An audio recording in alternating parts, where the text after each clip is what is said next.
Hello and welcome to your channel as the like it. Indian polity की series में आज हम आपके लिए लेके आए हैं national commission for scheduled tribes.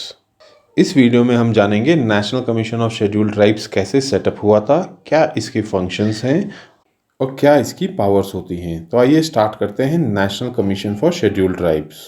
National commission for scheduled caste की तरह ही national commission for scheduled tribe भी एक कॉन्स्टिट्यूशनल बॉडी है, क्योंकि ये सेटअप की जाती है by the article 338A of the constitution. जैसा कि हमने आपको बताया था कि by the 65th constitutional amendment act of 1990 एक कंबाइंड नेशनल कमीशन फॉर एससीज एंड एसटीज सेटअप किया गया था under article 338 of the constitution. बाद में ये कमीशन सेपरेट कर दिया गया फॉर एससीज एंड एसटीज। ऐसा इसलिए किया गया क्योंकि जोग्राफिकली और कल्चरली एसटीज डिफरेंट होते हैं एससीज से, और इसी कारण से दोनों ग्रुप्स की प्रॉब्लम्स भी डिफरेंट होती हैं। 1999 में एक न्यू मिनिस्ट्री सेटअप की गई, मिनिस्ट्री ऑफ ट्राइबल अफेयर्स, और जिसका फोकस होता था on the welfare and development of STs. Ministry of tribal affairs इसलिए सेटअप की गई क्योंकि ministry of social justice and empowerment के लिए फिजिबल नहीं हो रहा था एसटीज की सारी एक्टिविटीज़ को कोऑर्डिनेट कर पाना।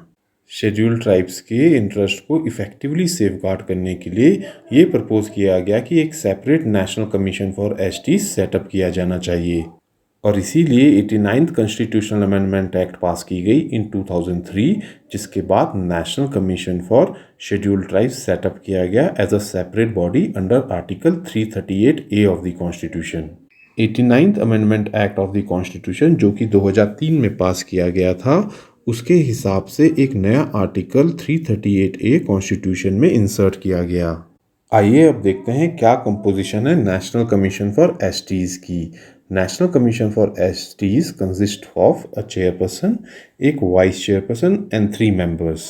यानी कि नेशनल कमीशन फॉर एसटीज और एससीज दोनों की कंपोजिशन एक जैसी है। यहाँ पे भी सभी मेंबर्स प्रेसिडेंट के द्वारा अपॉइंट किए जाते हैं by warrant under his hand and seal, और इन मेंबर्स की conditions of service and tenure of office भी प्रेसिडेंट द्वारा डिटरमिन किए जाते हैं। National commission of scheduled tribes को एक एनुअल रिपोर्ट देनी होती है प्रेसिडेंट को। प्रेसिडेंट ये सभी रिपोर्ट्स को पार्लियामेंट के सामने रखते हैं अलोंग विद मेमोरेंडम, जिसमें बताया जाता है कि इन रिकमेंडेशंस पर क्या एक्शंस लिए गए हैं, और अगर कोई भी रिकमेंडेशन प्रेसिडेंट द्वारा एक्सेप्ट नहीं की गई है तो उसके रीजंस ऑफ नॉन एक्सेप्टेंस भी इस मेमोरेंडम में बताए जाते हैं। प्रेसिडेंट कमीशन की रिपोर्ट के वो पॉइंट्स जो स्टेट गवर्नमेंट से पर्टेन करते हैं उसको फॉरवर्ड कर देते हैं स्टेट गवर्नर के पास, और स्टेट गवर्नर इसको स्टेट लेजिस्लेचर के सामने प्रोड्यूस करते हैं अलोंग विद मेमोरेंडम, जिसमें बताया जाता है कि इस कमीशन की रिकमेंडेशंस पर क्या एक्शंस लिए गए हैं। कमीशन को पावर्स दी गई हैं कि वो रेगुलेट कर सके ओन प्रोसीजर को। कमीशन जब भी किसी मैटर को इन्वेस्टिगेट करता है या कोई कंप्लेंट की इंक्वायरी करता है, तब इसके पास पावर्स होती हैं सिविल कोर्ट की। सेंट्रल गवर्नमेंट और स्टेट गवर्नमेंट को कोई भी ऐसा पॉलिसी डिसीजन जो कि शेड्यूल्ड ट्राइब्स को इफेक्ट कर रहा हो, उसको लेने से पहले इस कमीशन को कंसल्ट करना जरूरी है। तो दोस्तों, ये थी हमारी coverage regarding national commission for scheduled tribes. अगर आपको ये पसंद आती है वीडियो तो इसे लाइक एंड सब्सक्राइब करें। वहीं इंस्टाग्राम और टेलीग्राम से जुड़ें, जहाँ पे कि हम फ्री PDF और फ्री नोट्स देते हैं। Thank you.